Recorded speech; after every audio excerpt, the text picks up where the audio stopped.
Deixa então, pessoal, que eu começo a falar.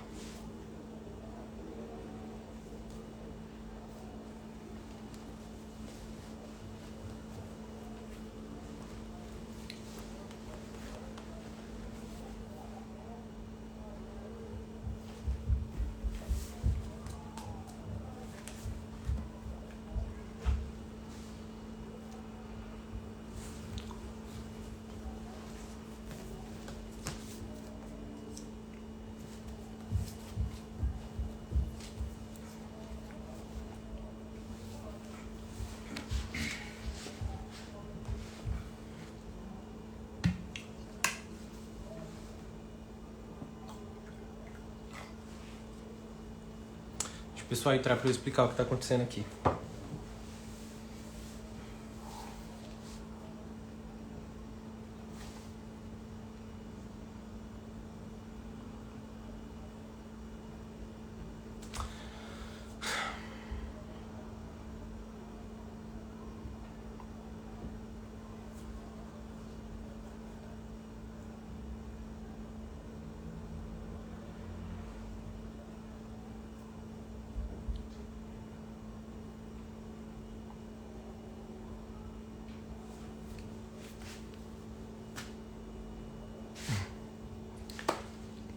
Bom, vou começar aqui porque já vai dar 8 horas e eu vou explicar o porquê dessa live, né?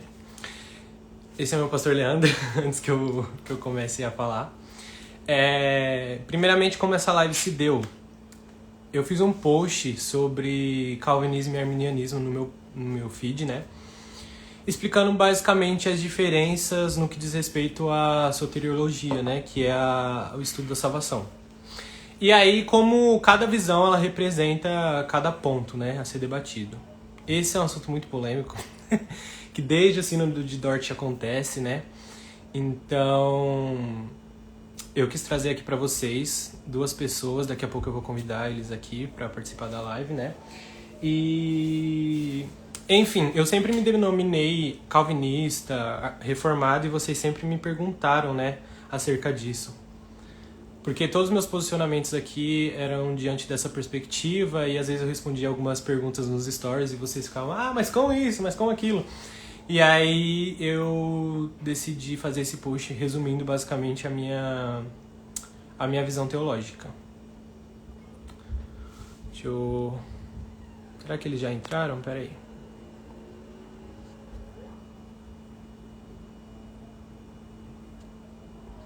Eles ainda não entraram. Mas é isso.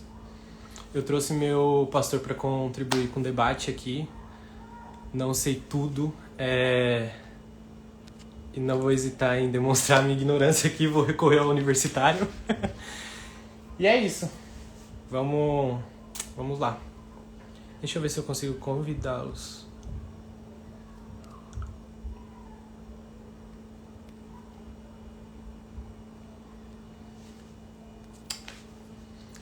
Vou esperar ele aqui, pessoal. Ele não entrou ainda.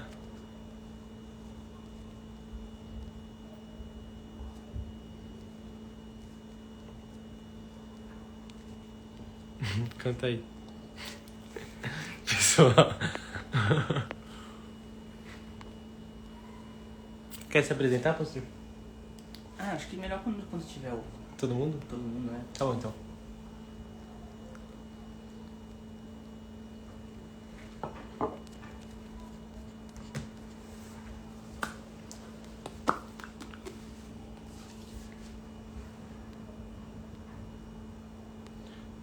Gente, vocês estão pedindo pra eu desativar os comentários na hora do debate, mas eu nem sei como faz isso.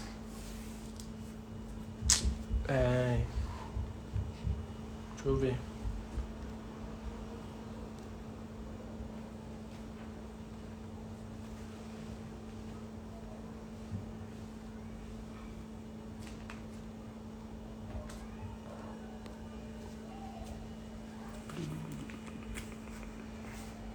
Tá, achei. Peraí que eu vou mandar uma mensagem pra ele. Rapidinho.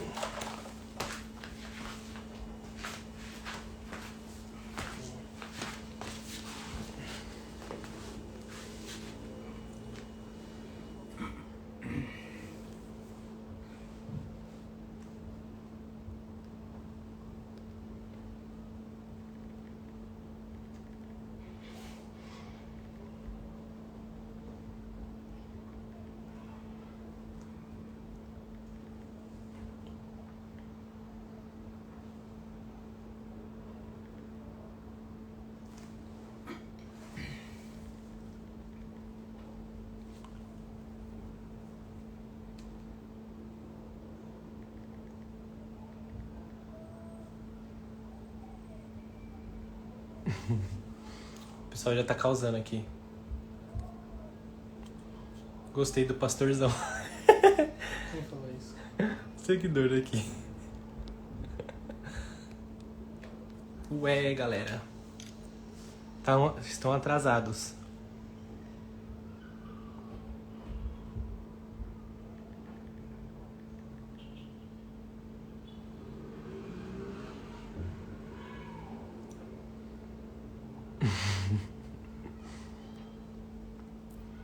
Sete, 8, 4.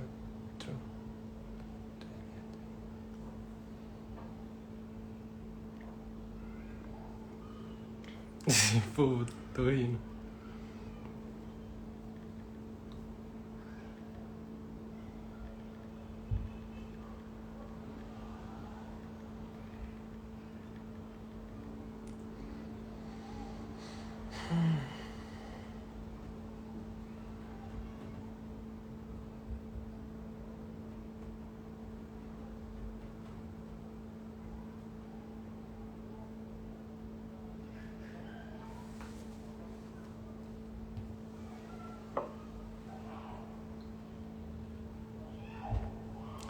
Gente, vocês param.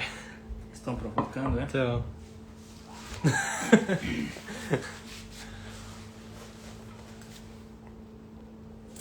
Gente, não dá pra começar, eles não apareceram até agora.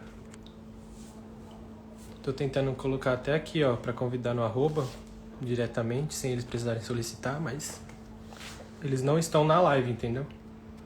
Daí não tem como convidar. Vou esperar.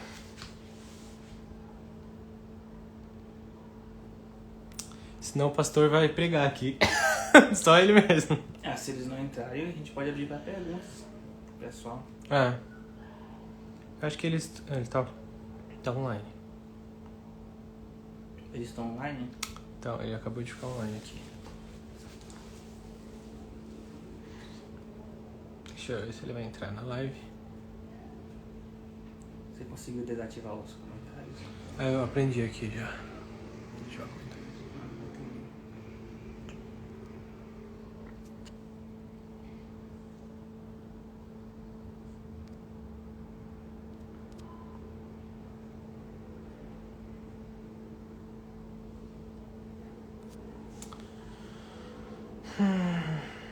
Qual o nome dele mesmo? É Tomás de Aquino? Diego aqui.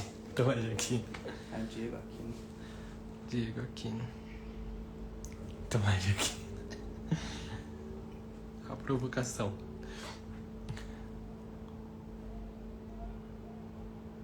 Gente, se ele... acho que... Não.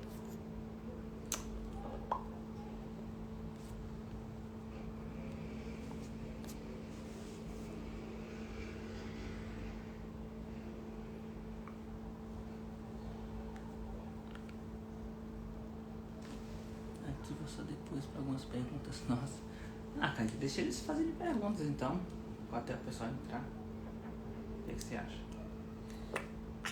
Acho que vai queimar cartucho, né? Deixa ele chegar aí. Ele tá vindo, galera. Me respondeu aqui. Kaique, você parece muito com o seu pastor. Aí eu vi não. Kaique é filho do pastor. Olha lá. Tão causando.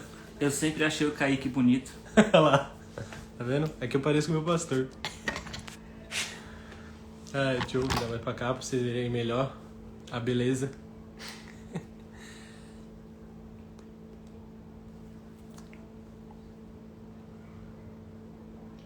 Peça seu teclado e Não vou ler as provocações aqui, que vocês estão demais. Eu acho que se o pessoal não entrar, eu vou cantar algum hino. Pelo amor de Deus, gente. Diego! Diego! Aí, ó. Pronto. Apareceu ele.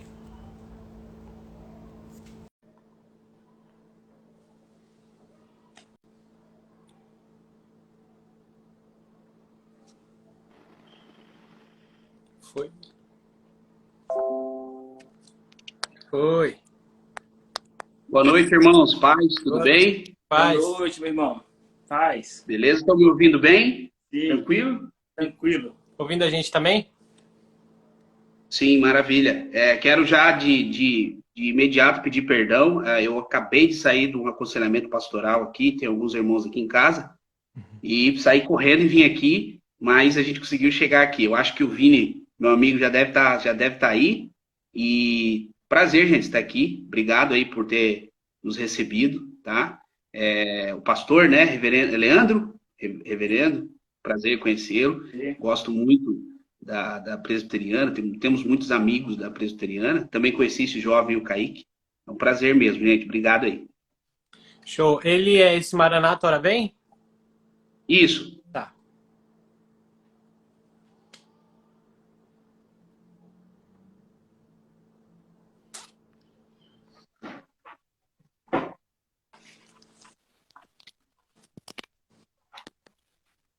Paz e graça, meus irmãos. Paz e graça. Faz. Faz, Vini. Eu só vou pedir desculpa antecipadamente, porque de tanto eu ficar zoando o Diego ontem, que ficou caindo a energia dele, caiu aqui no meu bairro também. Estourou Tudo bem.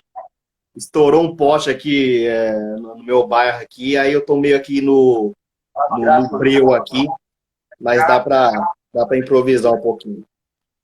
Beleza. Não, sem problemas.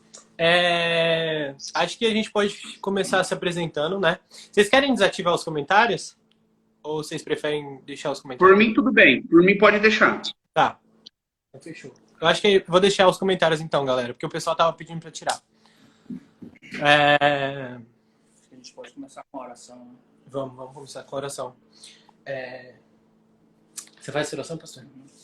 Vamos orar. Senhor nosso Deus, nós estamos diante de um momento oportuno e precioso, onde nós temos vários irmãos nos ouvindo. Então, Pai, que seja um momento oportuno para a glorificação do Teu nome, Pai. Teu nome seja glorificado, a Tua palavra exaltada. Que o Senhor nos dê espírito de humildade diante do Senhor, Pai, para a edificação da igreja. E nos dê sabedoria do alto na condução dos trabalhos desta noite. Em nome de Jesus, amém, Senhor. Amém. Basicamente, eu já tinha mandado como seria a dinâmica desse debate para o Diego, né? Mas só vou reiterar aqui para vocês como que a gente vai fazer. Basicamente, a gente vai começar com as apresentações agora de cada um, né? E depois a gente parte para o debate. O debate vai funcionar mais ou menos assim. Vai ter uma pergunta, né? Vai ter 1 minuto para quem for fazer a pergunta. Depois vai ter a réplica e a tréplica. A réplica vai ser de 5 minutos e a tréplica de 4 minutos. Certo? Amém. É isso. Então, Diego, se apresenta aí, depois o Vini e depois o meu pastor. Melhor ficar onde? Amém. Meu nome é Diego Aquino, eu falo aqui do estado do Mato Grosso. Nós pastoreamos uma igreja local aqui na cidade de Primavera, uma igreja pentecostal, clássica. Tá Uma igreja travando pentecostal bastante. clássica de linha arminiana. Eu tenho algumas formações teológicas, mas a minha última é na presbiteriana renovada, calvinista, inclusive. Tenho professores, seminaristas, todos calvinistas, então eu gosto de estudar calvinismo, já há alguns anos eu estudo calvinismo. Eu acho que para você discordar, o mínimo você tem que ter estudado, né? Então eu estudo tanto o arminianismo quanto o calvinismo, então a gente está nessa pegada aí para tentar trazer informação. E aí criei a página Armínio aqui, brincando, na verdade o início foi só meme, né? Aí hoje a gente mistura um pouco, e a gente está tentando sair dessa transição meme só para teologia, mas o povo não está querendo muito aceitar, assim, porque o brasileiro gosta de dar risada um pouco, mas estamos aí na dispensação aí, e que seja uma boa conversa, um bom diálogo, um bom debate, né, respeitoso, e vai dar certo, vai ser benção. Mais uma vez eu agradeço aí, brigadão. Show. Você, Vini, então? Tá muito bom, não. Tá ouvindo, Vini? Tá travando pra vocês aí ou só pra mim? Aqui tá tranquilo, tá te vendo. A tua voz tá normal, a imagem também. Você quer entrar e sair de novo? Talvez melhore. Não, eu acho que é os dados móveis, mas eu acho que tá ficando bom agora. Bom, minha vez de me apresentar? Sim. Tá certo. Bom, primeiramente uma boa noite, tá? Que Deus abençoe a todos vocês. Para quem não me conhece, meu nome é Vinícius, sou dono aqui da página Maranata Vem Jesus. Eu sou da cidade de São Paulo, capital. Congrego na Assembleia de Deus. Sou obreiro, né? Sou casado. E hoje vou estar aqui defendendo o lado de vista arminiano, né? Como sempre eu digo, ainda que haja essas divergências teológicas entre a gente,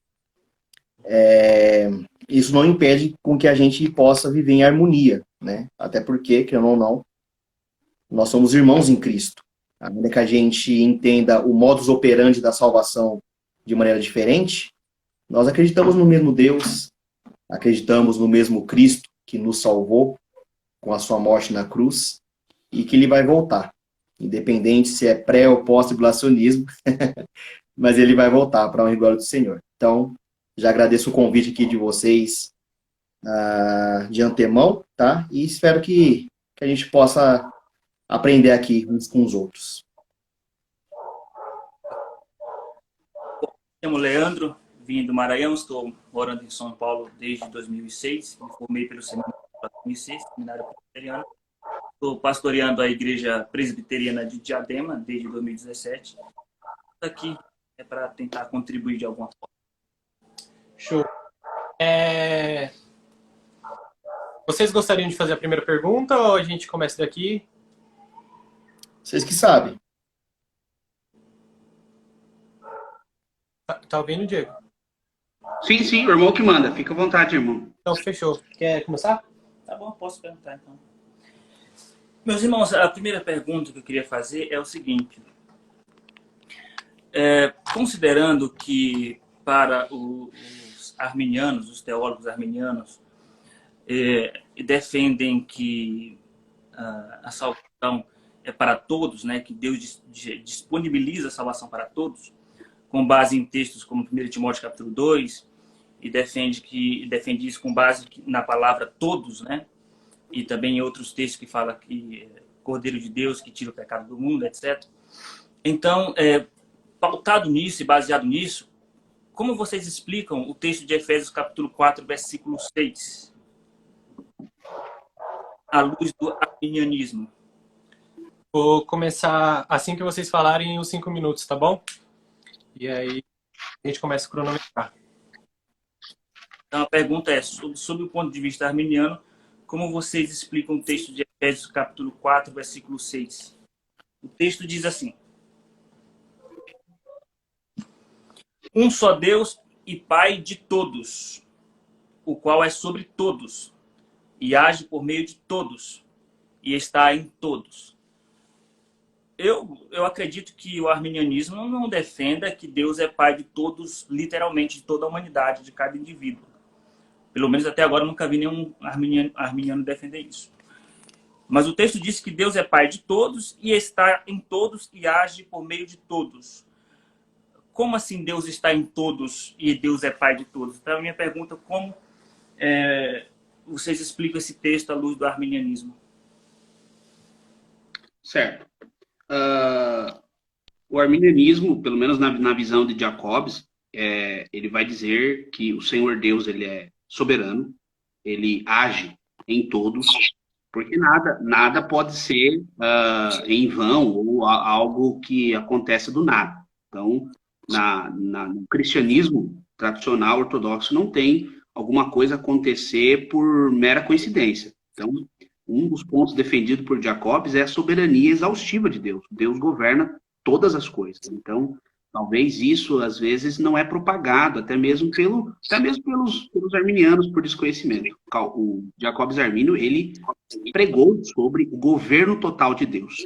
Então, aqui, creio eu, com o que eu já li de Jacobs ia interpretar aqui como Deus Pai de todo, no sentido de criador de todos os seres humanos.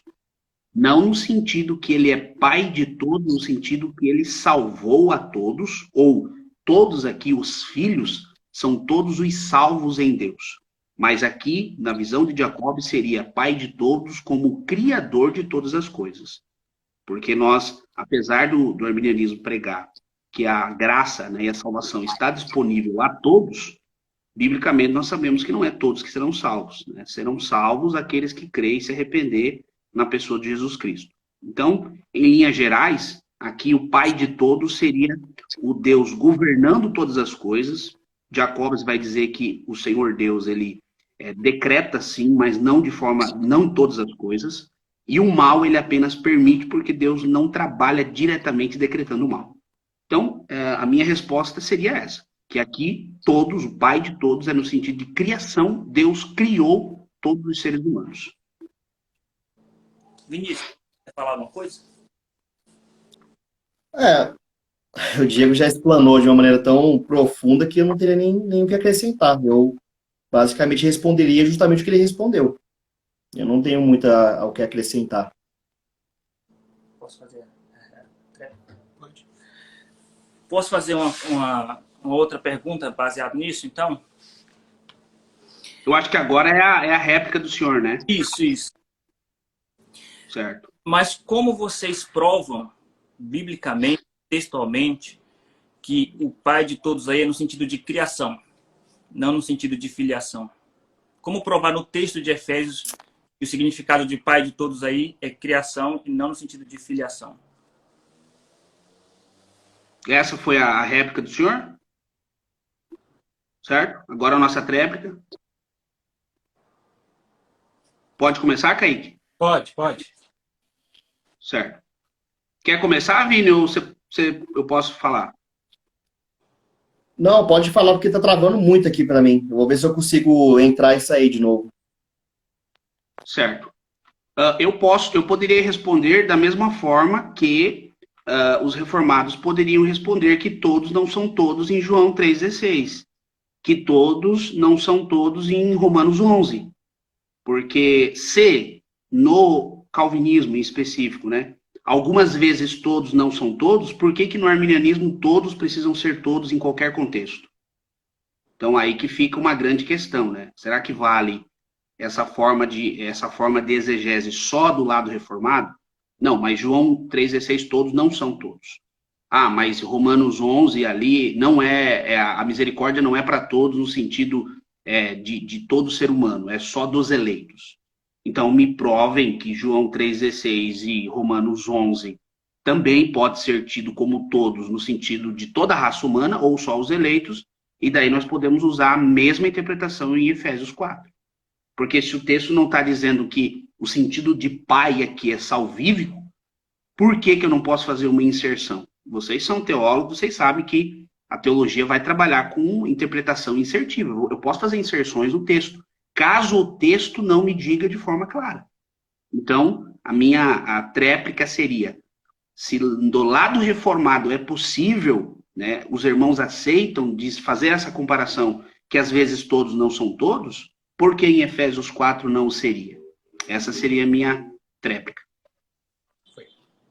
Agora pode passar para a pergunta deles, ou esperar o Vinícius entrar? A gente segue com o Vini, porque tá ruim a internet dele, né? Pois é, ele teve uma queda de energia e ele tá nos dados. Eu acho que por isso que tá dando essa... Tá, peraí. Deixa eu ver se eu consigo colocar ele novamente. Tenta colocar ele de volta.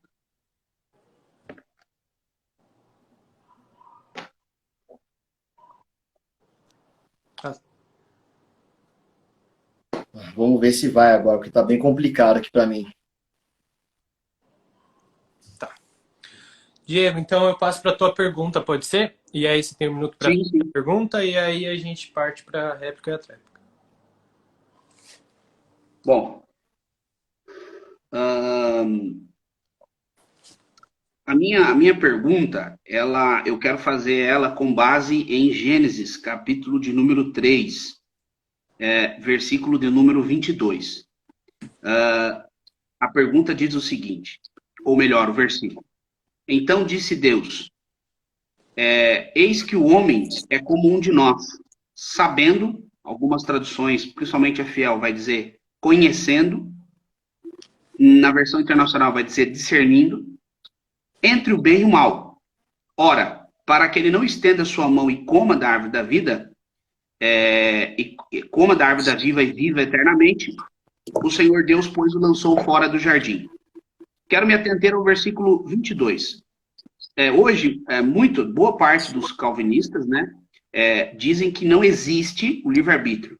Eu discordo, eu vou concordar com o João Calvino e mais para frente eu posso comentar sobre isso. Mas eu discordo nessa questão do arbítrio. Porque aqui o próprio Deus, depois que Adão cai, vai dizer que ele conhece o bem e o mal. E Deus vai dizer assim, ó, ele se tornou como um de nós, conhecedor do bem e do mal. A palavra arbitrium do latim vai dizer desejo, vontade, ou ele pode tomar ações, ele pode julgar o que ele vai fazer ou não.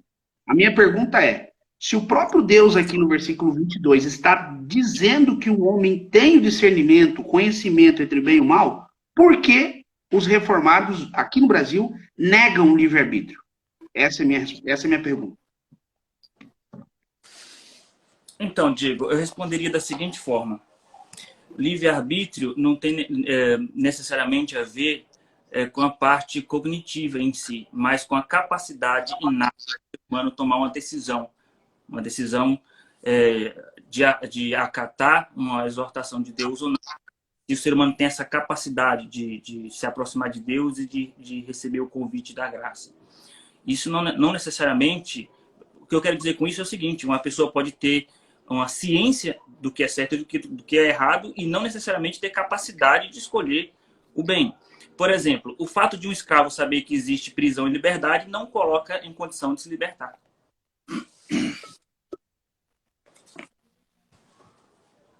Tá certo. Parte para a réplica agora, por favor. Certo. Por que eu disse que eu concordo com o João Calvino nesse sentido? Porque nas Institutas, na página 97, o Calvino vai dizer o seguinte, o homem não possui, veja bem, o homem não possui livre-arbítrio para praticar o bem, vírgula, a não ser que seja ajudado pela graça de Deus. Então, nem o próprio João Calvino nega a existência do livre-arbítrio. Por isso que eu critico hoje os calvinistas, a boa parte no Brasil, porque eles negam a existência de uma coisa que o principal líder do movimento não negou. Ora, se o homem, após a graça, ele tem um arbítrio, por que os calvinistas negam? Só isso que eu queria entender.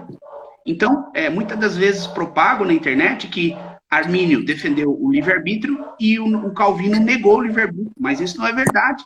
Nas obras, Jacobus Armínio vai dizer que o homem também não tem livre-arbítrio para fazer o bem, ou seja, nós pregamos que o homem não tem o arbítrio para buscar a Deus, porque é Deus que vai atrás do pecador. Nessa questão, tanto Jacobus quanto João Calvino, eles creem, eles estão andando juntos. Então, após a graça, é que esse arbítrio é tocado. Então, se o calvinismo no Brasil pregasse isso aqui, nessa parte eu concordaria 100%. Porque se o próprio Deus está dizendo ali, agora ele tem o conhecimento do bem e do mal, ele vai ser julgado por isso. E não um decreto de forma exaustiva ali, até mesmo nas ações, né? Ao meu ver, o agente livre significa que ele tem arbítrio, ainda que ele não consiga usar para se salvar, porque ele está uma criatura caída nos seus pecados. Então, em linhas gerais, essa seria meu comentário. Já é outra pergunta ou é tréplica? É tréplica. Agora, peraí, 5 minutos. 4 minutos, né? 4 minutos, desculpa. Diego, eu vou te chamar... Pastor Diego, você é pastor, não é? Você pastoreia aí em Mato Grosso, não é? Sim, mas pode chamar de Diego, não tem problema. Para eu ficar mais à vontade, vou te chamar de pastor Diego. Mais nesse sentido de respeito. Pastor Diego, com todo respeito, eu acho que poderíamos, sim, discutir, analisar as obras, alguns pontos específicos das obras de Armínio, alguns pontos específicos das obras de Calvino, analisar o contexto em que Calvino falou isso, para fazermos uma assertiva mais segura, pelo menos da minha parte, para não ser prematuro na minha avaliação dessa fala de Calvino. Mas eu acho o seguinte, na minha opinião, o tempo que nós temos aqui é tão pouco que se nós nos atermos tão somente só na escritura, em nossas análises e perguntas, eu acho que vai ser bem proveitoso nesse sentido. Eu poderia argumentar sobre Calvino, é claro que eu já li as Institutas e eu não acredito que ele defende o livre-arbítrio, né? Eu só tenho que analisar o parágrafo inteiro dessa frase que você extraiu das Institutas, mas eu não vou fazer isso, não. Mas se você me fizer uma pergunta na Bíblia sobre um texto bíblico, eu me sinto mais à vontade para discutir o texto bíblico. Eu acho que é mais proveitoso nesse sentido, especialmente para o público que está nos ouvindo. A gente ir direto para o texto bíblico, até porque a nossa regra de fé e prática é só a escritura, né? É claro que vocês têm as obras de Armínio e o próprio Armínio como referência, e inclusive eu acredito que vocês não defendem a infalibilidade de Armínio. Vocês sabem que Armínio tem erros, ele é um ser humano. Eu também sei que Calvino tem erros, não sei se ele errou aí, se é um equívoco seu ou não, não sei. Mas o tempo é muito precioso nesse sentido, então eu acho que a gente discutir só a regra de fé e prática nossa, que é a Bíblia. E é claro que se eu sou calvinista e se vocês são arminianos, os nossos óculos hermenêuticos já vai nos levar à discussão dos textos bíblicos já com essa perspectiva hermenêutica de cada um. Então, eu acho que em outro momento, discutir pontos específicos das obras dos autores poderia ser, mas eu acho que seria mais proveitoso discutirmos a Bíblia mesmo, tão somente a Bíblia. É mais a minha fala nesse sentido.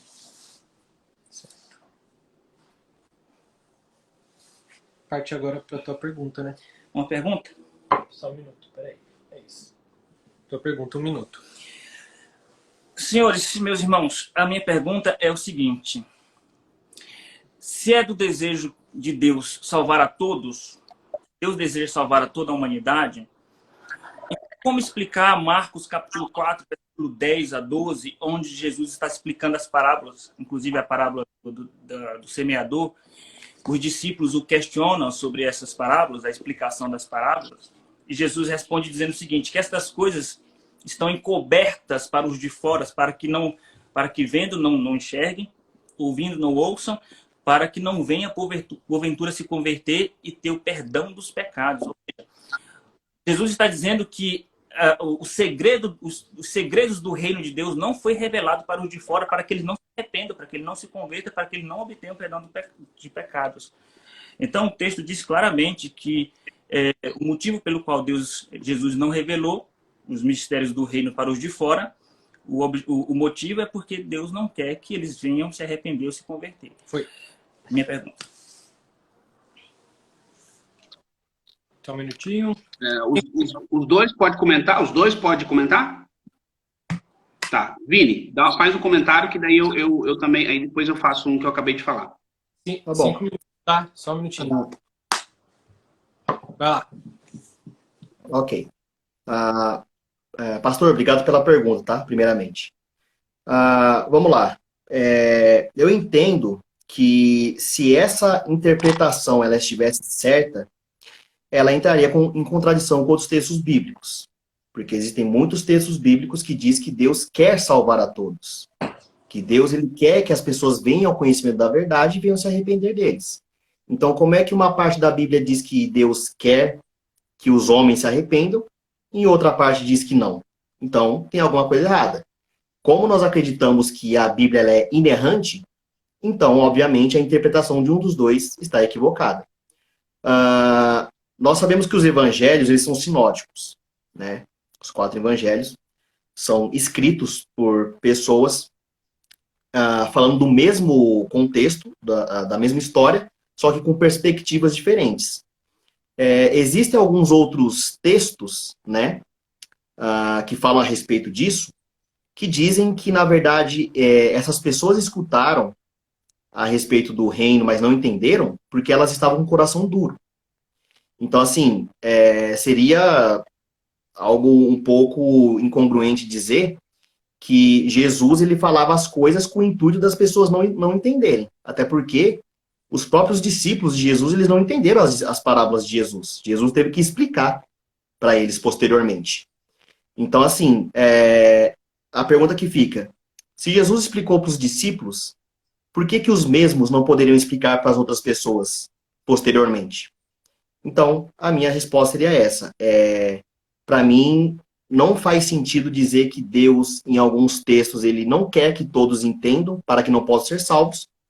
E em outros textos diz que ele quer que as pessoas se arrependam dos seus pecados, venham ao conhecimento da verdade para serem salvas. Então, esse seria as minhas considerações. Foi. Já foi o tempo? Foi. Mas Tinha 2 minutos ainda. pode deixar pro Diego. O Diego não respondeu ainda. Tá, então só 1 minuto, 2 minutos. Isso, eu falo. Eu Oi, posso usar os 2 minutos? Peraí, vou iniciar. Vai lá.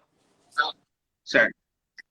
Muito bem colocado aqui no Vini. E para mim complementar, Jesus, quando ele fala isso ali em Marcos 4, ele está cumprindo uma profecia que está em Isaías capítulo 6, de verso de número 9.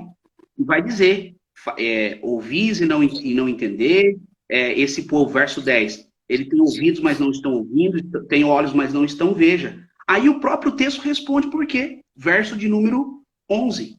Isaías 6:11, para quem quiser conferir. Então disse, até quando, Senhor? Até que eu assole as cidades e fique sem habitantes. Então, Jesus estava literalmente, não só transmitindo essa palavra profética, mas ele disse exatamente o que está em Isaías 6, 9, 10 e 11. E daí o próprio Isaías responde, até quando esse povo vai ter ouvidos e não vai ouvir, vai ter olhos e não vai entender? Aí o verso responde, até que seja assolada essa cidade.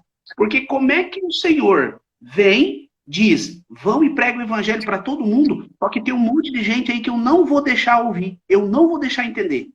Nós vamos ter que apagar Mateus 11 quando ele diz, vinde a mim todos. Vinde a mim todos que estáis cansados. Vamos apagar. Por quê? Por que o Senhor precisa chamar os eleitos se de forma irresistível eles virão? O Espírito Santo vai atrás deles. Tanto João Calvino quanto Armínio vão falar, é o Espírito Santo que vai lá atrás do pecador. É a graça. E sobre a pergunta passada, eu fiz uma pergunta baseada em Gênesis, sobre o livre-arbítrio. Aí eu fiquei em dúvida se o pastor nega a existência do arbítrio ou não. Essa seria a minha réplica ou tréplica, né? Foi. Agora sou eu? Tá. Tréplica, né? Tréplica. 4 minutos. Então, pastor Diego, é que sobre a questão de Gênesis, o texto não está falando sobre a capacidade da natureza humana de responder ou não à graça. Está falando apenas que Adão e Eva passaram a conhecer o bem e o mal. Inclusive, o texto ele é obscuro e os teólogos divagam ali, tentam encontrar é um texto difícil para os teólogos, sobre o que significa esse conhecer o bem e o mal. Em que sentido? Empírico, teórico, o sentido desse conhecer o bem e o mal. Mas o conhecimento ali não está, é um mero conhecimento do bem e do mal. Não está falando da natureza humana, da capacidade ou não, se o ser humano passou a ter essa capacidade ou não do livre-arbítrio. Então, seria muito prematuro hermeneuticamente, da nossa parte, empurrar uma interpretação nossa em Gênesis 3, 22. De qualquer forma, eu entendi os pontos que vocês levantaram. De fato, parece que contradiz outros textos da Bíblia. Outros textos falam, é da vontade de Deus que todos os homens cheguem ao pleno conhecimento da verdade. Jesus veio como o pecado do mundo.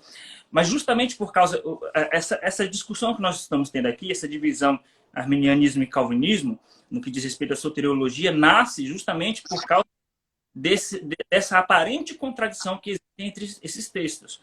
Então, de um lado, os arminianos usam os textos que falam que é da vontade de Deus que todos cheguem ao conhecimento da verdade, e os calvinistas enfatizam os textos claros que falam da predestinação, falam da graça irresistível. A questão tem mais quantos minutos? Mais segundos? 2 minutos? 2 minutos.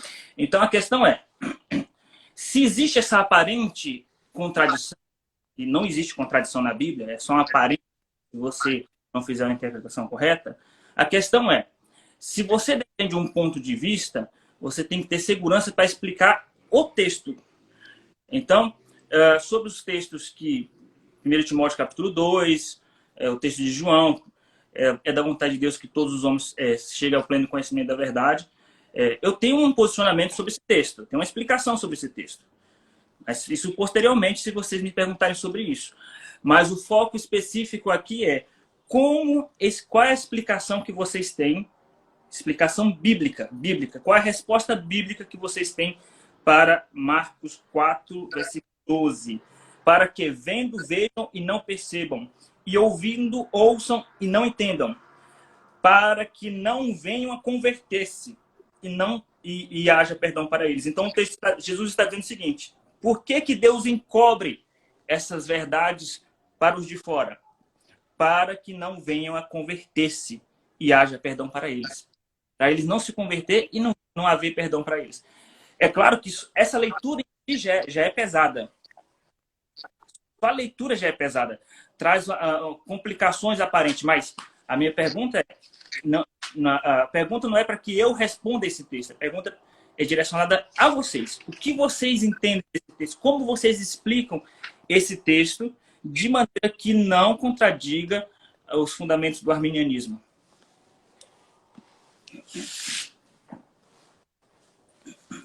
Eu vou usar esses 30 segundos para falar, né? Porque eu acho que o Diego citou o versículo de vinde a mim, vós estáis cansados, eu oprimido e eu vos aliviarei. E acho que essa capacidade de vir a Cristo, ela é dada exatamente pelo Pai, né? Que traz esses crentes a sentir esse peso do pecado e vir até Cristo finalmente.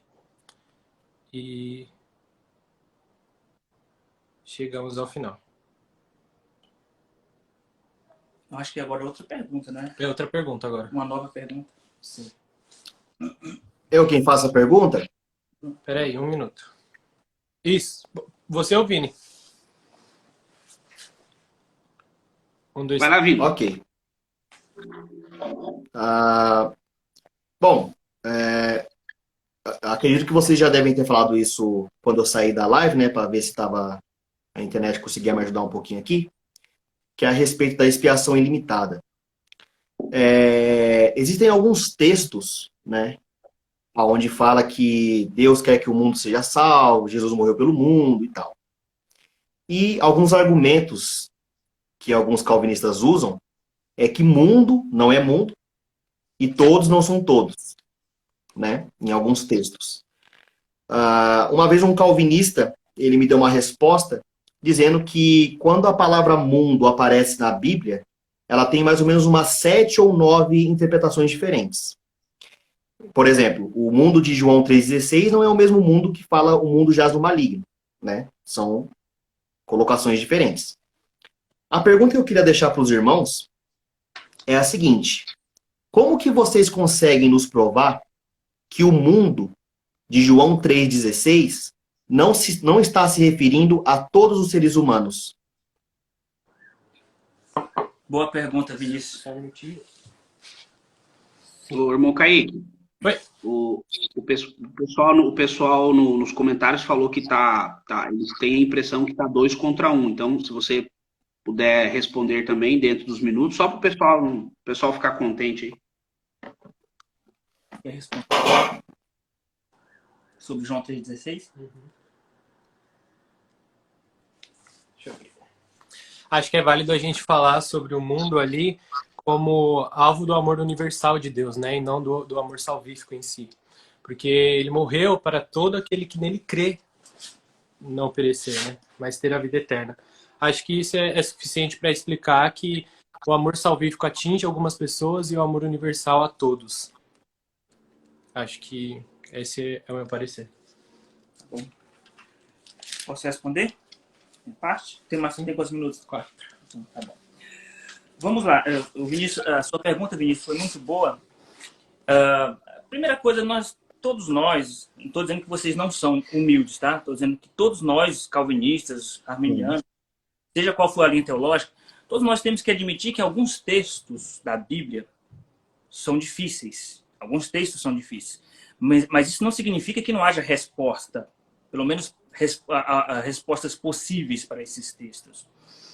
Todavia, quando a Bíblia fala sobre mundo e sobre todos, a gente não pode formular uma doutrina baseada apenas na definição léxica ou na definição etimológica da palavra. Então, esse irmão que falou para você das 7 possíveis definições de mundo, é uma verdade. A palavra mundo, cosmos, tem várias definições possíveis, mas você não pode formular uma doutrina só com base no significado de uma palavra, porque isso é um erro exegético e hermenêutico grave. Nós temos que entender que para se fazer uma exegese de um texto, a parte da etimologia da palavra é apenas um ponto da exegese. Para você analisar um texto bíblico, você tem que analisar a teologia, o contexto histórico, o contexto remoto, o contexto literário, o público-alvo daquela carta, os destinatários, quando foi escrito, quem escreveu. Por exemplo, no Evangelho de João fica evidente que o público-alvo do Evangelho de João eram crentes judeus que se converteram, vieram do judaísmo, e gentios também. E o que era muito comum, que fica evidente no livro de Atos, é que naquele período havia muita dissensão entre judeus e gentios, porque os judeus queriam que os gentios não apenas crescem em Cristo, mas circuncidassem, etc. E eles tinham dificuldade de admitir que Deus também amava os gentios. Essa era a dificuldade dos judeus. Então, é muito frequente nas cartas, nos evangelhos, palavras direcionadas enfatizando o amor de Deus pelo mundo, para que aqueles crentes judaizantes entendessem que Deus ama não só os judeus que se converteram, mas que Deus ama pessoas de todos os lugares e nações. É nesse sentido. Então, o que nos ajuda a chegar à conclusão do texto é você analisar o contexto histórico, o público-alvo daquele texto.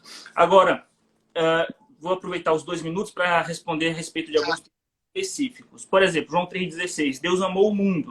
A morte de Cristo na cruz é uma bênção para o mundo todo, para o mundo caído, para o mundo eleito e para o mundo não eleito. Uma prova disso é que Colossenses capítulo de número 1, versículo de número 13 em diante, fala que Deus fez convergir em Cristo todas as coisas. Todas as coisas foram criadas por meio dele e todas as coisas, ele veio tomar o poder de volta sobre todas as coisas que é nos céus e que é na terra. E como diz Efésios capítulo 1 também, Deus fez convergir nele todas as coisas. Então, a morte de Cristo na cruz fez com que o poder de todas as coisas voltasse para a mão de Cristo e Cristo abençoasse esse mundo, inclusive com a presença de eleitos, com a presença de regenerados, com a presença da igreja. E a presença da igreja aqui serve de sal para o mundo e isso é uma bênção para o mundo e uma demonstração de amor de Deus para o mundo, embora não signifique necessariamente que ele vai salvar a todos. Agora, o amor salvífico se destina apenas aos que creem, para que todos aqueles que nele creem. Né? Então, se crer, então é alvo do amor salvífico. 1 Timóteo capítulo 2, por exemplo, fala que é da vontade de Deus que todos os homens sejam salvos. Não pode pegar só o versículo e dizer que Deus quer que toda a humanidade seja salva. Olhe os versículos anteriores. 5 versículos atrás ele diz: exorto-vos que se faça oração em favor de todos os homens. Deus não está mandando você orar individualmente por cada elemento da humanidade. Você vai ter tempo mais para viver. Que todos os homens é esse, vírgula, os reis, os que se acham vestidos de autoridade. Ou seja, todo tipo de homem. Ele continua o texto dizendo, porque é da vontade de Deus que todos cheguem ao conhecimento da verdade. Ou seja, todos quem?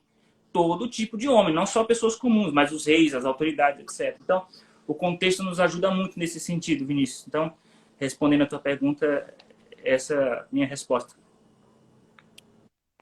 4 minutos de tréplica. Ok. Obrigado, pastor, pela resposta, tá? Mas ainda assim, eu enxergo alguns problemas. Porque existem muitos calvinistas que dizem que o mundo de João 3,16 é o mundo que ele está servindo aos eleitos, tá? Cosmos, a palavra cosmos no grego, que significa cosmos, né, em português, cosmo em grego, cosmos em português significa universo. Então ele está fazendo uma referência ampla e não específica. John Owen, um dos grandes calvinistas aí, admirado por muitos de vocês, em um dos seus livros, intitulado Por Quem Jesus Morreu, ele diz que João 3,16, o mundo ali é o mundo dos eleitos. Então, para mim, isso é uma forçação de barra muito forte. E eu tomei a liberdade de pesquisar alguns lexicógrafos. Para quem não sabe, alguém que está nos assistindo não sabe o que é um lexicógrafo, são dicionaristas, ou seja, são pessoas, autores de dicionários. Eu tomei a liberdade de pesquisar alguns deles, para ver o que eles falavam a respeito de João 3,16. Entre eles está Edward Robson, Ed Blanchett, Joseph Henry Tyler, Herman Crayer, Marvin Vincent, Horst Baus e Gerhard Schneider. Todos esses lexicógrafos de respeito e renome, eles dizem que João 3,16, no original, está se referindo a toda a humanidade, toda a raça humana, todos os indivíduos residentes do planeta Terra. Então, Para mim, dizer que Jesus não morreu por todos é algo um pouquinho antagônico à Bíblia. É um pouco contraria o que a Bíblia diz, né? É claro que existe uma infinidade de versículos que autenticam isso. Não vou conseguir discorrer todos aqui, porque como está escuro, eu não vou conseguir ler. Mas existem alguns versículos que eu gostaria de deixar para a meditação dos irmãos, que é 2 Pedro, capítulo 3, versículo 9, 1 João, capítulo 9, versículo... 1 João, capítulo 4, versículo 14, 1 João, capítulo 2, versículo 2, Hebreus, capítulo 2, versículo 9, 1 Timóteo, capítulo 4, versículo 10, 1 Timóteo, capítulo 2, do versículo 3 ao 6, e Atos, capítulo 17, versículo 30. Todos esses versículos, e uma vasta infinidade deles, diz que Jesus Cristo morreu por todos os homens. Então, dizer que mundo não é mundo em João 3,16 é uma forçação de barra muito grande. Não estou dizendo que os irmãos fazem isso, mas aqueles calvinistas que fazem, eu acredito que eles estão forçando muito a barra. E, sem sombra de dúvidas, essa seria a minha resposta. Tem 41 segundos ainda. Quer falar alguma coisa, Diego? Sim. Vamos dizer que eleitos aqui, mundos aqui sejam eleitos. Olha como é que o texto ia ficar estranho. Ele fere todos os princípios hermenêuticos, olha só. Porque Deus amou os eleitos. Os eleitos. Já contraria o que o irmão Kaique falou agora há pouco, que ali é o amor universal. Ué, mas é universal ou é só os eleitos? Então, Deus amou os eleitos de tal maneira que deu o seu Filho unigênito para que todo aquele que nele crê... todos os eleitos vão crer. Então não precisa Deus ter dado para que dentre os eleitos os que crê serão salvos. Fere tudo. Até Spurgeon vai dizer que aqui é mundo mesmo. João Calvino, no comentário que ele fez em Efésios, citando João, ele vai falar que Deus amou sim o mundo. Então, se eu colocar a palavra eleito aqui, como que você vai explicar de forma hermenêutica aqui? Como é que Deus salvou os eleitos, mas aqui está falando que todo aquele que crê, sendo que o eleito, ele vai crer. Não há uma chance dele crer, não. Eleito crê. Tanto em Jacobs quanto Armínio, porque o eleito é aquele que Deus, na nossa visão, previu que vai permanecer até o fim. Então, se você trocar aqui com eleito, fica pesado. Não tem como interpretar.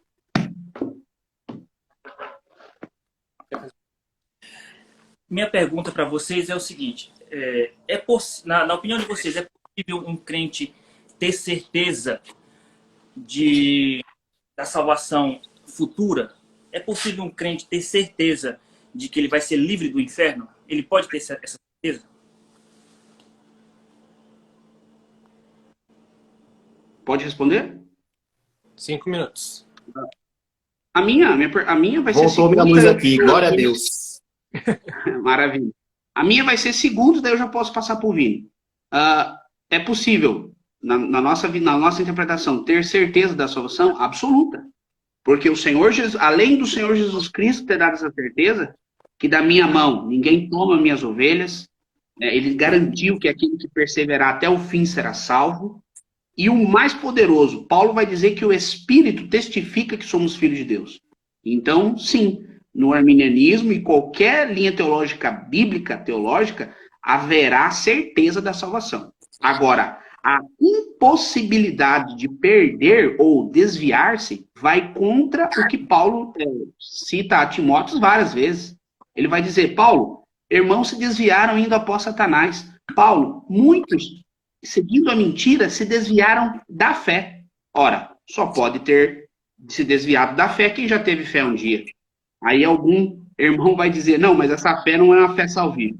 Aí é complicado. Mas a minha resposta é, sim, dentro do arminianismo é possível, biblicamente, ter certeza da salvação conforme as palavras do Senhor Jesus e também o Espírito Santo testifica que somos filhos de Deus. Quer complementar, Vini? Só para esclarecer, eu não vou fazer uma outra pergunta, não. Só para esclarecer um ponto específico. Se é possível eu ter certeza de que sou salvo e de que serei salvo. Ou seja, é possível um crente ter certeza de que ele vai ser livre do inferno, salvação futura.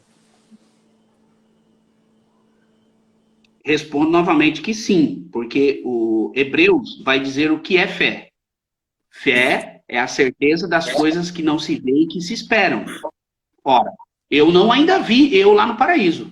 Eu ainda não vi Jesus vir recolher a igreja. Mas se eu tenho fé, Hebreus vai dizer que é a certeza das coisas que virão. Então a resposta é sim. Nós podemos ter certeza que estamos salvos e seremos. Senão o cristianismo, a fé do cristão é em vão. Nós precisamos crer de todo o coração que nós vamos perseverar e somos eleitos. Agora, como dizem muitos doutores em teologia, até mesmo Nicodemos, esses tempos, ele falou num estudo que ele fez no YouTube, ele disse, às vezes até eu tenho dúvida se eu sou eleito e eu vou ficar até o fim. Um dos maiores teólogos que eu admiro, sigo, tenho uma honra muito grande por ele, um cara de Deus. Então, olha só, mas, biblicamente, nós precisamos crer de todo o coração que somos eleitos e vamos ficar até o fim. Quer complementar, Vini? Acho que tem um minuto e pouco aí, 2 minutos. 2 minutos.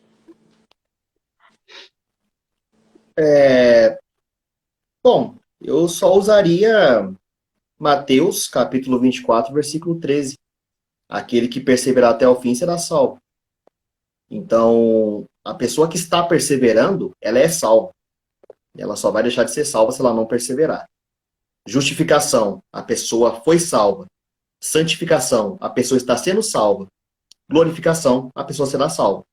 Então, de forma, pelos óculos dos arminianos, né, pela ótica arminiana, nós acreditamos que sim, tem total chance e é totalmente plausível dizer que uma pessoa pode ter sim a certeza da sua salvação. 1 minuto ainda. Finalizar? Só isso mesmo. Passamos. Os irmãos podem fazer os... Sou eu agora?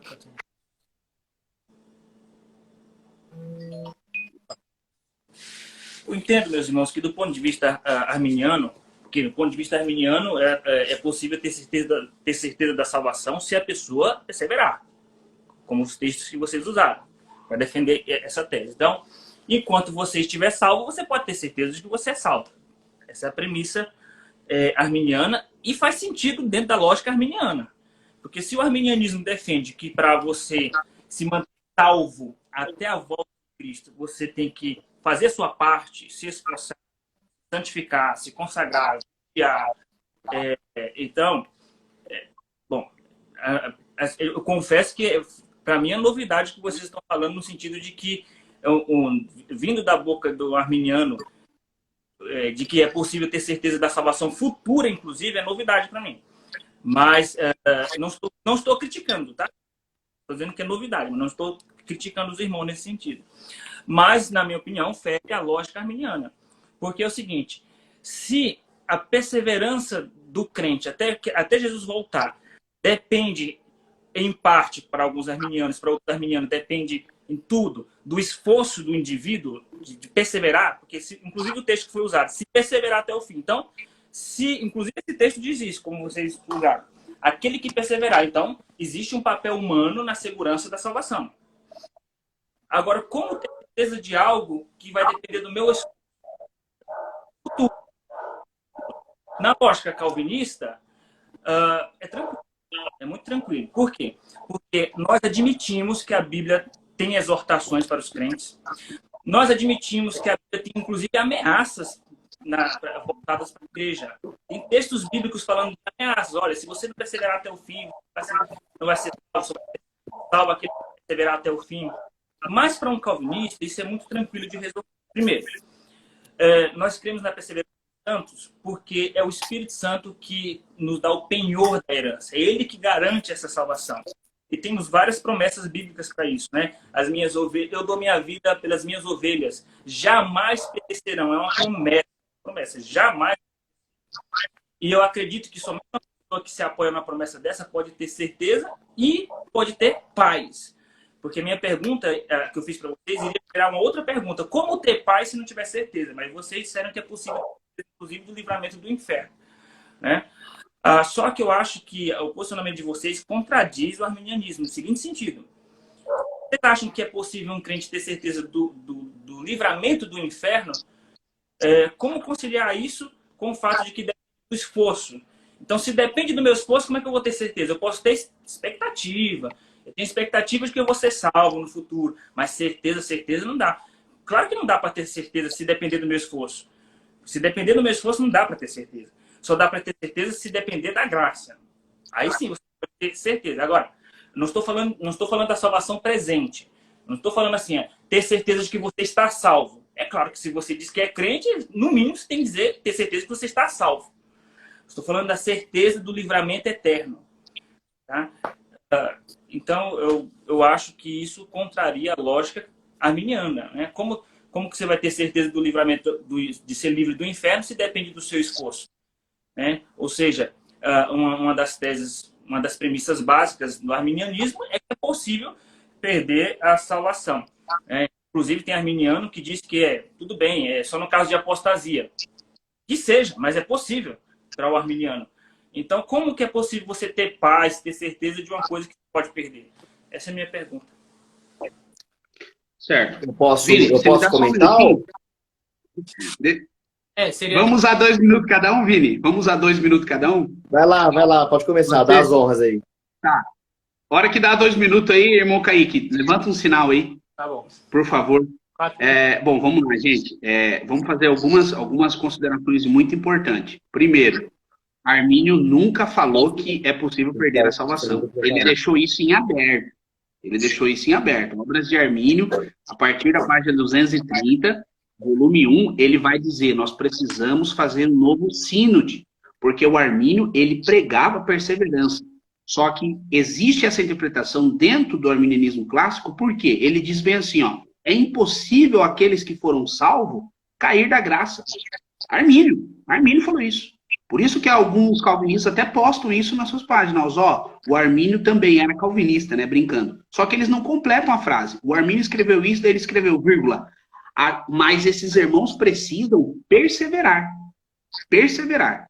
Então, não existe um texto nas obras dizendo que a salvação depende do esforço humano, ou para se manter. Porque o Armínio vai dizer assim, que o Espírito Santo, ele inicia, executa e conclui a salvação. O nosso esforço, nós só temos a certeza da salvação porque o nosso esforço, ele é movido pela graça de Deus. Então, nós não somos salvos pelo nosso esforço. Nós somos salvos porque nós cremos que Deus vai impulsionar a graça para que a gente se esforce.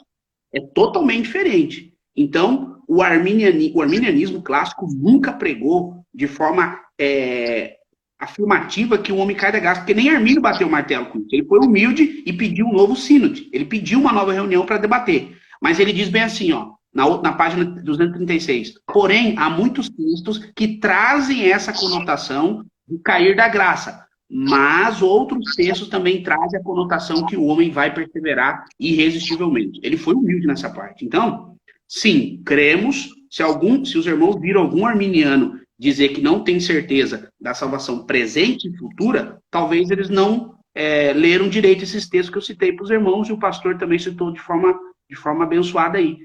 Temos a salvação. Jesus falou, ninguém toma. Só que Jesus, em João 15, ele vai dizer assim, se vocês não permanecerem na minha palavra, vocês vão ser cortados.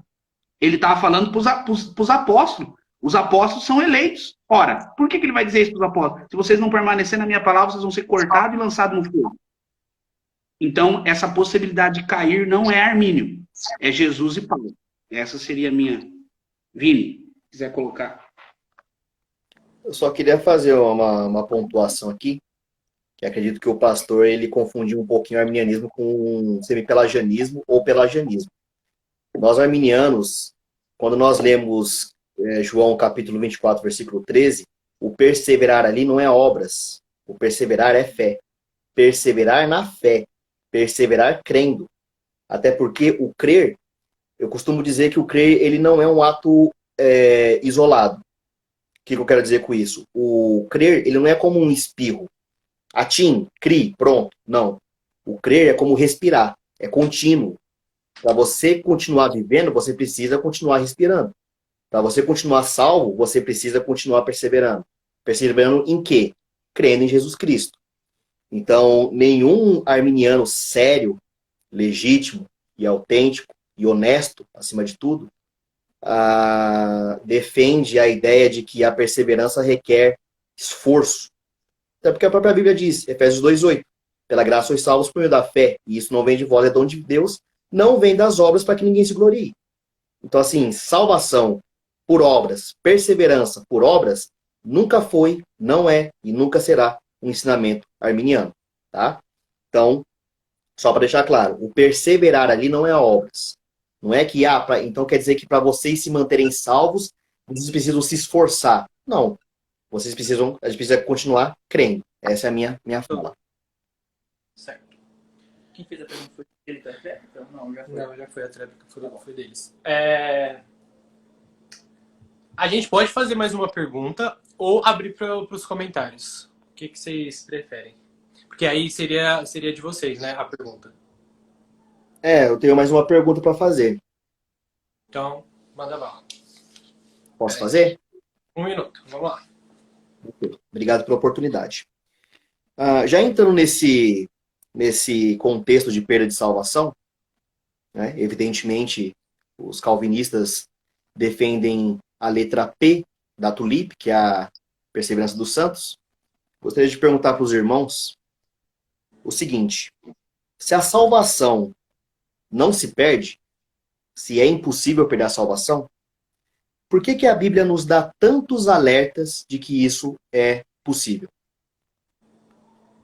Posso responder? 5 minutos.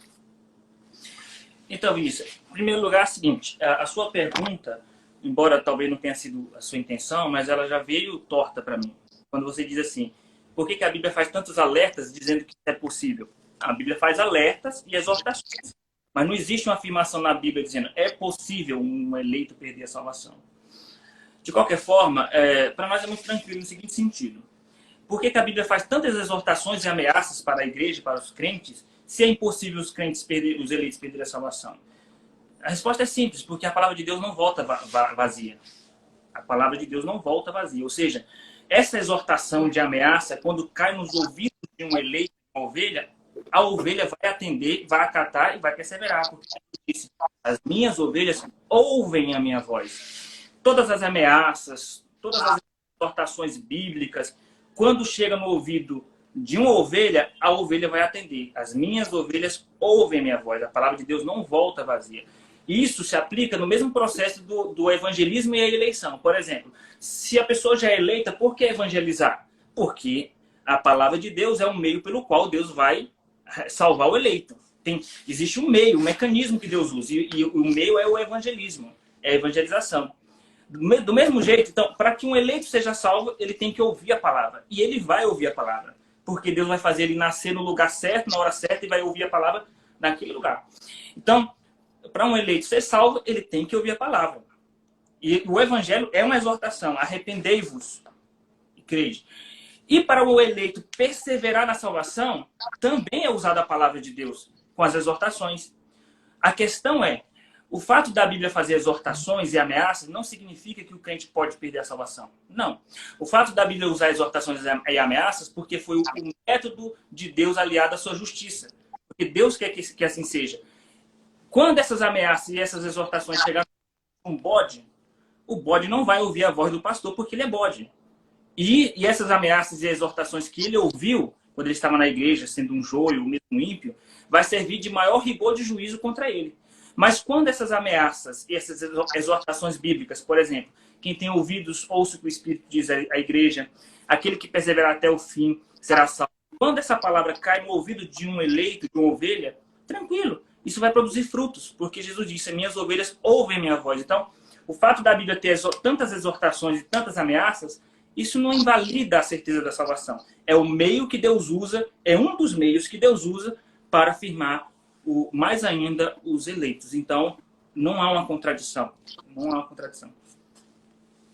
Falta 2 minutos. Eu concordo com tudo que o pastor disse, mas eu queria fazer uma pergunta, mas posteriormente eu faço. Vamos passar para a tréplica e depois a pergunta? Ok. Bom, agradeço a resposta do pastor. Foi bem pontual, mas não foi muito convincente, tá? Lógico que respeitosamente falando, tá? Não leve para o pessoal. Eu acredito que se a Bíblia ela faz alertas, seria uma redundância ela fazer alertas de algo que não vai acontecer. Eu te alertar para que você não pule numa piscina porque está cheio de tubarão mas não tem tubarão ali, seria uma idiotice da minha parte. Ou então uma brincadeira de mau gosto. Então, assim, se a Bíblia ela fala algo, ela não falaria à toa. Nada que está na Bíblia é à toa. Então, assim, se a Bíblia fala, vigie para que não caia, para que não desvie, para que não tome a sua coroa, perseverem na fé. Se ela está falando isso, é porque possivelmente ela está apontando para uma possível perda de salvação. É claro que nós arminianos, nós não acreditamos que um eleito pode perder a salvação, porque se assim fosse, nós estaríamos confrontando a presciência de Deus e a onisciência de Deus. Deus, ele sabe quem vai ser salvo. Então, quer dizer que Deus, ele sabe que um eleito vai ser salvo, o eleito perde a salvação, então Deus falhou? Não. Armínio, ele faz uma distinção entre dois tipos de cristãos. Os crentes e os eleitos. Os eleitos são aqueles a quem Deus, lá na eternidade, com a sua presciência, viu que essas pessoas creriam em Jesus Cristo e perseverariam crendo em Jesus Cristo até o final de suas vidas. A estes, ele elege para a salvação. Os crentes são aqueles a quem Deus, na eternidade, viu com a sua presciência que essas pessoas creriam em Jesus Cristo, mas em um determinado ponto das suas vidas, elas deixariam de crer, apostatariam. A esses, ele não elegeu para a salvação. Mas não quer dizer que esses nunca foram salvos. Eles foram salvos, mas num determinado período das suas vidas, eles apostataram. Existem muitos textos que autenticam essa ideia, né? Entre eles, João 15, 6, Romanos 11, 17, 24, 1 Coríntios 15, 2, Colossenses 1, 22 ao 23, 2 Pedro 1, do 10 ao 11, Hebreus 12, 15, 1 Timóteo 4, 1, 1 Timóteo 6, 21, 2 Pedro 2, do 2, 20 e 21, Hebreus 2, 1, Hebreus 3, 12, 1 Timóteo 1, 19 e o clássico Hebreus 6, do 4 ao 6, que diz que eles foram iluminados, provaram o dom celestial, se fizeram participantes do Espírito Santo, provaram a palavra de Deus e os poderes da era que há de vir e caíram. Então isso é impossível que sejam reconduzidos ao arrependimento. Se essas 5 características não estão se referindo a um salvo, então eu não sei o que é ser salvo. Essa é a minha resposta. 1 minuto ainda. Eu queria fazer deixar em aberto, aí o pastor responde se quiser. O pastor falou que não existe um texto na Bíblia dizendo que um eleito, ele se desviou. Mas como que a gente vai explicar 1 Reis 11, 13, que Salomão, o Espírito se retirou e Deus o rejeitou, e Deus havia o escolhido? Como é que nós vamos explicar 1 Samuel 16, 14, que o Espírito se retira de Saul? Como é que a gente vai explicar o rei Amazias, que Deus o escolheu também, mas ele se desviou, segundo Crônicas 25, 27? Ok, o arminianismo prega que o eleito é impossível perder a salvação, porque Deus o previu. Mas a gente vê que há uma possibilidade desse eleito sair, desviar, porque os textos é claro, mas ele futuramente, de forma soberana, ele vai acabar voltando, porque Deus já previu que ele vai se arrepender. Mas como que o pastor explicaria esses textos? Não são textos claríssimos sobre pessoas que Deus escolheu e eles se desviaram? Teria que ter uma tréplica. Então eu vou responder. No Antigo Testamento, o Espírito Santo de Deus habitava, não era só para salvação. Ele habitava em alguns homens para capacitar para construir o tabernáculo. Ele habitava em alguns homens para se tornar profeta. Ele habitava em alguns homens para se tornar rei. Tendo cumprido o seu propósito, o Espírito saía. No caso dos reis, se eles não fossem fiéis à aliança com Deus, o Espírito saía, porque o Espírito estava habitando em Saul, no caso de Saul, como um rei, era com um propósito específico, para capacitá-lo para ser ungindo para ser um rei. Ali não trata de salvação. Era muito comum isso no Antigo Testamento. Uma habitação temporária do Espírito Santo com o objetivo de capacitar os homens de Deus para uma determinada obra, como a construção do tabernáculo, homens sábios, com inteligência do Espírito Santo, etc. Então, é nesse sentido. Agora, respondendo a pergunta do Vinícius, o Vinícius falou o seguinte, que não vê qual é a lógica da Bíblia fazer exortações e avisos e ameaças para um povo que não vai ouvir. A resposta está aqui, Isaías capítulo 6. Diz o seguinte, Isaías capítulo 6, versículo de número 8. Depois disso, ouvi a voz do Senhor que dizia, a quem enviarei, quem há de ir por nós? Disse eu, eis-me aqui, envia-me a mim. Então disse ele, vai e diz a este povo, ouvi e não entendais, vede, mas não percebais. Torna insensível o coração deste povo, endurece-lhe os ouvidos e fecha-lhes os olhos, para que não venha ele a ver com os olhos, a ouvir com os ouvidos, a entender com o coração e se converta e seja salvo. Ou seja, não só no caso de Isaías, no caso de Jeremias também. Deus falou para Jeremias, vai e prega ao povo, mas ele não vai te ouvir. Deus chamava o profeta, mandava o profeta ameaçar o povo de morte, de exortar o povo para que ele se arrependesse. Só que Deus disse para o profeta, mas esse povo não vai te ouvir. Qual é o sentido de Deus mandar o profeta falar uma coisa que o povo não, que Deus já sabe que ele não vai ouvir? Ou seja, o propósito de pregar a palavra para uma pessoa não necessariamente cumprir aquilo que nós achamos que Deus deveria fazer. É para que se cumpra toda a justiça. Quando a palavra de exortação chegar no ouvido, esse dever do atalaia, vai e diga ao pecador para que se arrependa. Quando essa palavra chegar no ouvido de um não eleito, esse não eleito ouviu a mensagem, não respondeu com fé, não acatou a mensagem de Deus, vai servir de juízo, de maior rigor de juízo contra ele. No caso de uma ovelha, é eficaz a mensagem. Quando a mensagem está no ouvido de uma ovelha, vai ser a mensagem eficaz, porque Jesus disse que as minhas ovelhas ouvem a minha voz. Então, é impossível uma ovelha não perseverar. Todavia, nós estamos nadando no molhado, como é que fala? O ditado é Chovendo no molhado. Chovendo no molhado, porque ambos vocês disseram que concordam que o crente não perde a salvação, nem presente, nem futuro. Então, nisso aí nós somos ponto pacífico. Como eu dei o direito de réplica, vocês querem fazer a tréplica? Sim, sim. Eu queria só comentar sobre o Espírito no Antigo Testamento. O pastor disse que no Antigo Testamento o Espírito era só para a capacitação de alguma função específica. Só não. Mas... Somente isso não. Oi? Não era só para isso, não. Além da salvação, havia habitações do Espírito Santo específicas e momentâneas, para um propósito específico. Certo. Mas então tinha salvação? Tinha. Tinha. Sim. Ok, então vamos lá. Então, se tinha, aí complica um pouco a situação, porque 1 Samuel, capítulo de número 10, verso 6. Os irmãos que da live, por favor, anotem. 1 Samuel, capítulo 10, versículo de número 6. E o Espírito do Senhor se apoderará de ti, profetizarás e mudarás em outro homem. Veja bem a expressão, em outro homem. Aí, o versículo 9 vai dizer assim, ó, que Deus mudou o coração de Saul em um novo homem. E essa era exatamente a forma que Deus salva. Segundo Ezequiel 32, 26. O Senhor lhe dará um novo coração. Tira o coração de pedra e um coração de carne. Então, Saul foi salvo.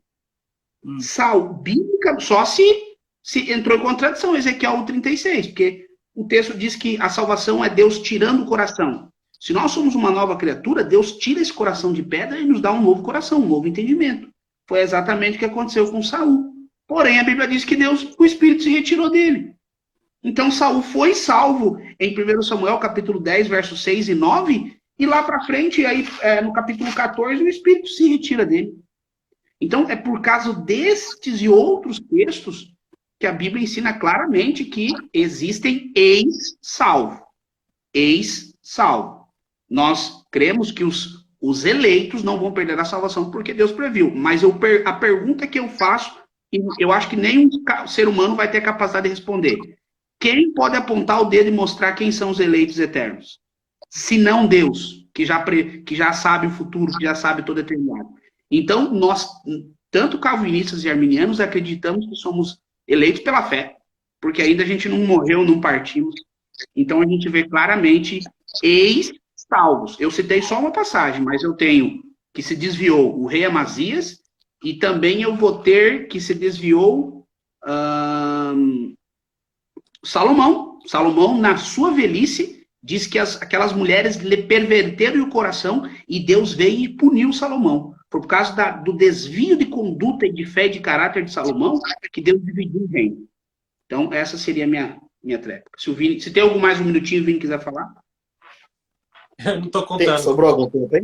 Tá excedendo, né? Agora acabou Sobrou o relógio. algum tempo? O relógio. Né? Acabou o cronômetro, acabou tudo. Mas, Que eu ia fazer uma Só Eu para só responder. queria usar alguns segundinhos para fazer uma pergunta. Mas, Vini, você me permite só responder o pastor Diego rapidinho? É muito rápido. No caso, pastor Diego, no Antigo Testamento, a salvação sempre foi pela graça, por intermédio da fé. No Novo e no Antigo Testamento. A única diferença é que o Antigo Testamento ele enfatiza mais a lei, mais a salvação, o modus operandi sempre foi pela graça, ou seja, por intermédio do Espírito Santo e a habitação do Espírito Santo. No entanto, o Antigo Testamento enfatiza de maneira clara a função de alguns homens por intermédio do poder do Espírito Santo, como rei, sacerdote, profeta, construtores do tabernáculo, etc. Então, enquanto estivesse cumprindo aquele propósito, a habitação do Espírito Santo com o objetivo de exercício funcional para aquela função, ela era momentânea. Isso não, se ele saiu no sentido de tirar a sua capacitação, a sua unção para aquela, não significa necessariamente a salvação. Toda vez não significa a salvação. No caso de Saul, se Saul foi salvo ou não, isso aí nós precisamos, em outro momento, discutir isso à luz de uma exegese do texto hebraico sobre o significado dessas expressões, mas é longa a conversa. De qualquer forma, o pastor Diego fez uma pergunta. A única pessoa que pode apontar quem é eleito ou não é Deus. No que diz respeito à eleição dos outros, é claro. Mas a sua própria eleição, o crente tem que ter essa certeza. Porque 1 de João, capítulo 5, versículo 13, diz o seguinte: estas coisas vos escrevi a fim de saber que tendes a vida eterna. Então, eu não tenho certeza da salvação dos outros, quem é salvo, quem não é salvo, eu suponho. Mas da minha eleição eu tenho que ter certeza, porque senão eu vou ser um crente perturbado pro resto da vida. Vini, Com certeza. Eu tinha uma pergunta antes. mas não era o Vinícius, não? Antes do vídeo. Mas. Não, eu só preciso de 15 segundos. Vai lá.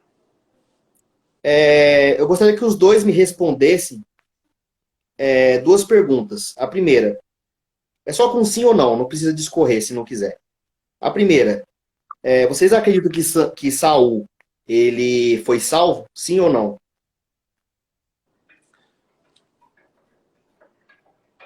Sim. Eu não sei. Ele foi salvo? Eu não sei. Tá. Você crê que Saul foi salvo? Eu não tenho certeza. O Kaique, sim. E o Caio, você acredita que Saul foi salvo? Acredito que sim. Mesmo o Espírito Santo tendo se retirado dele, Deus ter negado ele ter se suicidado, ele foi salvo. Eu acredito que da mesma forma que quando o Davi ele pede para que o Espírito não retire-se dele, e ali eu penso que é sobre o Espírito no sentido de rei, né? Do reinado dele. Da mesma forma Saul, penso eu. Não, sim, mas a pergunta que eu fiz é a seguinte. O Espírito Santo se retirou de Saul. Saul, ele consultou uma bruxa, que é uma ordenança de Deus, que não era para fazer aquilo. E no final da sua vida ele se suicidou. Mediante a esse quadro, você crê que ele foi salvo? Não. Tá, então você crê que ele não foi salvo. Se o Espírito Santo não tivesse se retirado de Saul e ele tivesse morrido, ele seria salvo?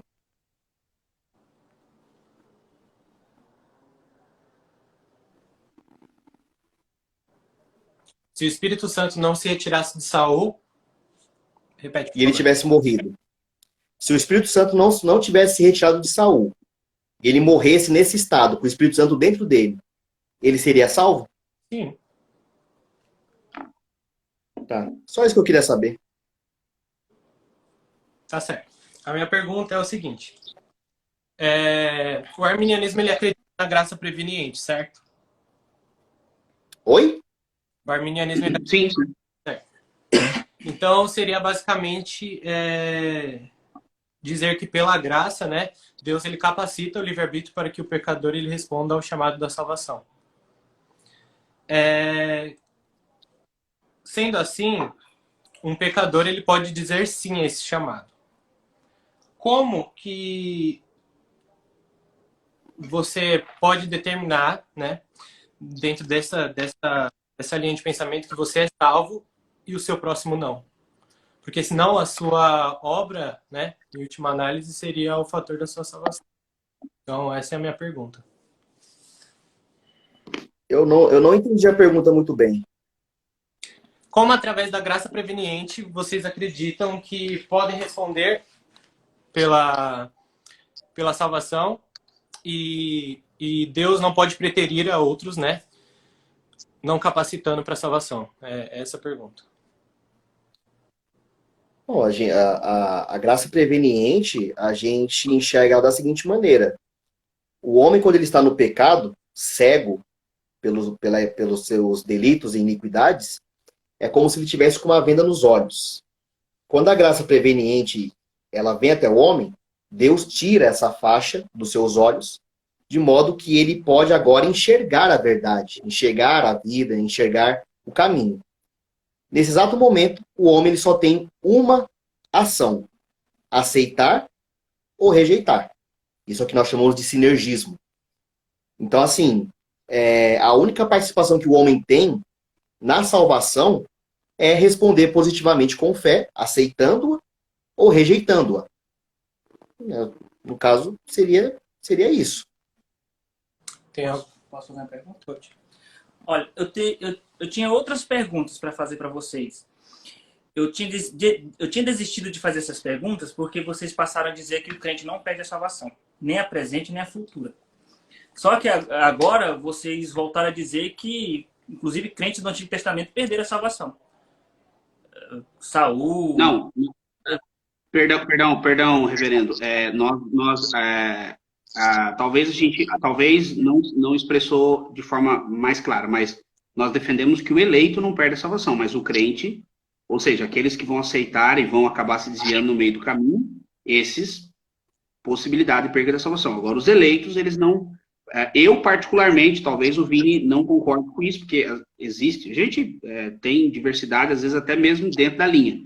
Eu, particularmente, acredito que até o eleito, ele desvia, mas por ele ser eleito, ele vai voltar. Ele desvia, mas por ser eleito, ele pode voltar. Por quê? Pode ser que ele enfraqueça na fé, ele tenha um momento de... Porque eu não posso pensar que um eleito, ele vai acabar saindo, ficando anos fora da igreja, usando droga. Eu conheço pessoas que viveram o evangelho 10 anos, saíram da igreja, foram para o mundo, prostituição, droga, e retornaram e agora estão firmes na fé. E eu creio que são eleitos, são salvos. Se esses irmãos morrerem assim, eleitos, salvos, serão salvos eternamente. Mas eu não posso dizer que quando ele estava na prostituição e nas drogas, ele continuou salvo. Então, ao meu ver, nós podemos distinguir eleitos, crentes e eleitos. Crentes, pessoas que creram, né? Jesus vai falar que a semente caiu no coração e por causa da tribulação creu por um período e desviou. Então, esses são crentes que creram por um período e acabou desviando. Já os eleitos, cremos que serão salvos eternamente, ainda que por um momento eles desviem e vão voltar. Aí o pastor pode fazer a colocação. Acho que poderia dar oportunidade para cada um encerrar com uma palavra. Tá. Só uma pergunta, né? Para casa de conhecimento. Nesse caso, então, Saul era um crente. E não eleito. Nós não podemos bater o martelo que ele foi pro inferno, né? Porque a gente não é porteiro do lá de baixo. Mas se ele morreu não salvo, ele era um crente. Só que isso daí não impossibilita a perca da salvação, porque o tema é: uma pessoa perde a salvação ou não? A maioria dos reformados vão dizer: não, salvo uma vez, salvo para sempre. Só que a gente vê pessoas que creram e desviaram, o Espírito se retirou. Jesus falou, né, de alguns caminhos, algumas pessoas iam crer por pouco tempo. Entendi. Meus irmãos, o assunto é longo, a gente ficaria aqui até meia-noite, né? Mas, inclusive, eu, como pastor, tenho as atividades de amanhã, vocês também, as atividades do domingo seguinte. Poderíamos depois, em um outro momento, surgir uma nova live para darmos continuidade, mas eu acho que a gente poderia encerrar cada um tendo um tempo, né, para expressar o que quer dizer, ou defender alguma coisa, para encerrar com a palavra cada um. Pode ser. 3 minutos, sei lá. Né? Acho que cada um tem 3 minutos de fala para encerrar. Uhum. Aí, nesses 3 minutos, a gente pode levantar pontos que foram levantados, mas sem direito à réplica. Só encerrar certo. Com a chave de cada um. Podem começar. Ok. Bom, vou cronometrar aqui para não ultrapassar o tempo. Bom, eu só quero agradecer a oportunidade mais uma vez. Como eu disse no início da minha fala, ainda que haja essa divergência teológica, né? Essa divergência soteriológica, muitas vezes até escatológica, né? Isso não impede a gente de viver em harmonia e comunhão. Até porque nós cremos no mesmo Deus. Nós cremos na infalibilidade da Bíblia, que ela é infalível, né? Nós cremos que Jesus Cristo é Deus, é homem, foi homem, né, melhor dizendo, e que ele vai voltar e vai resgatar os seus. E qualquer coisa que passe disso já não é mais o evangelho, é anátema. Então, acredito que todos aqui creem nisso. Eu tenho muitos amigos meus que são calvinistas, né? E eu vejo muitas pessoas atacando eles. Assim como eu também tenho amigos arminianos, como o próprio Diego aqui do meu lado, que também é muito atacado. O que eu vejo, o que eu gostaria de passar a reflexão para os irmãos é a seguinte. Antes de você atacar, quando eu falo atacar, eu não estou dizendo discordar, mas discordar é comum, isso é válido. Agora, você atacar, denegrir, fazer ad hominem contra o seu irmão só porque ele pensa diferente de você, isso não é uma atitude de cristão. Então, para vocês que são calvinistas, estudem um pouco o arminianismo, para que vocês saibam o que a gente pensa, o que a gente acredita. E vocês que são arminianos, assim como eu e o Diego, estudem um pouco sobre o calvinismo, para que vocês possam conhecer o que eles defendem. Com todo respeito, para mim o calvinismo é uma teologia equivocada. Não como um todo, né? Porque o calvinismo como um todo, ele aponta para Deus, a soberania de Deus, a glória de Deus, a graça de Deus. Só que em alguns pontos ali soteriológicos, ele, para mim, é um equívoco, tá? Mas eu não tenho nenhuma dificuldade em ter amizade com calvinistas, considerar vocês como meus irmãos na fé e participar de debates juntos, embora alguns não tenham essa mesma visão, infelizmente. Mas o que eu queria passar era isso. Antes da gente julgar ou condenar uma certa ideologia, a gente precisa conhecê-la, para que a gente não venha a ser desonesto e levantar espantalhos ou caricaturas que muitas vezes não são reais, como chamar nós arminianos de pelagianos ou sem pelagianos, sendo que isso é uma mentira, e o próprio Armínio chamou o pelagianismo de crime. Então, essas são os meus comentários. Vou partir para mim. Acho que isso faz válido. Antes de falar sobre o que... Só para fechar essa live, né? Eu queria comentar sobre o que aconteceu aqui, né? Que eu titubeei com a resposta. E no começo dessa live eu disse que eu não ia esconder a minha ignorância, né? Eu acho que no caminho do estudo bíblico, enfim, teológico, tem muitas nuances e não tem como a gente saber tudo, infelizmente. Mas tem algo que Armínio fala, que ele fala mais especificamente na página 254, que é: vou usar a sinceridade e consciência nessas respostas. Confessarei e defenderei tudo que sei que é verdade. Em qualquer assunto que poderia me fazer hesitar, não vou esconder a minha ignorância. Então, sou ignorante em muitas coisas que foram ditas aqui, e talvez por vezes o silêncio, mas eu acredito, e eu não consigo acreditar diferente, que o processo da salvação e essa resposta da salvação é uma obra completamente efetuada por Deus, e não há como o homem ter alguma responsabilidade em se salvar, seja ela qual for, esforço, obras ou enfim. A perseverança em si é a única forma da gente chegar até Cristo. E finalmente o crer é o suficiente. Crer em Cristo de todo o nosso entendimento, todo o nosso coração. E é através dessa forma que Deus ele nos ajuda a perseverar. Então eu fiz essa live, né, com o intuito da gente demonstrar essas duas partes da visão, do ponto e o contraponto, devido ao post lá, né? E agradeço pela oportunidade de ter vocês aqui nessa noite para a gente poder discorrer sobre o assunto. Acho que foi de grande valia, foi de grande respeito, exceto pelas risadas. Mas enfim. Obrigado, pastor. E se fazer necessário, a gente pode remarcar, fazer uma outra live. E é isso, essa é a minha palavra. Diego? Bom, eu quero agradecer. Foi quem estava esperando sangue, porrada, frustrou, né? O inferno foi frustrado, porque nós provamos uma vez mais que nós somos irmãos. Nós podemos viver em harmonia e em comunhão. Do fundo do meu coração, eu gostaria de sair dessa batalha que eu estou há 15 anos. Eu só entrei porque eu vi pessoas de ambos os lados falando coisa que não existe. Então eu gostaria muito que não houvesse essa questão arminianismo e calvinismo. Do fundo da minha alma eu queria só viver um cristianismo puro. Porque a gente perde tempo. Eu estou até falando isso porque hoje eu li um texto de um teólogo pentecostal da nossa casa, dizendo que eu promovo discussão, debates tolo, coisas inúteis. Mas eu acredito que a gente não está aqui para ser o pai da verdade, não. O pai da verdade é Deus, é Cristo.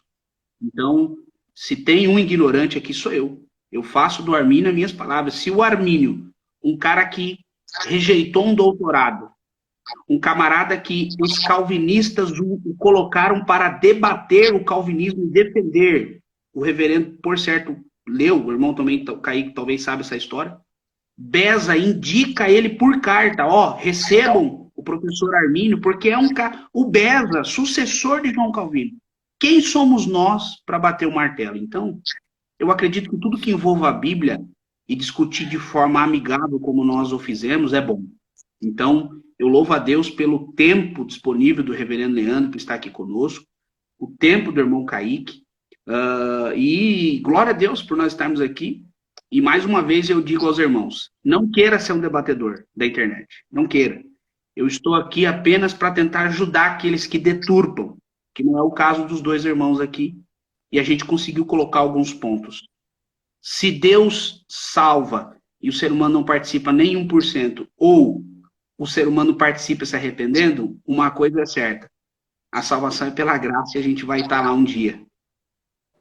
Essa seria as minhas palavras. Então, obrigado, meus irmãos. Deus abençoe.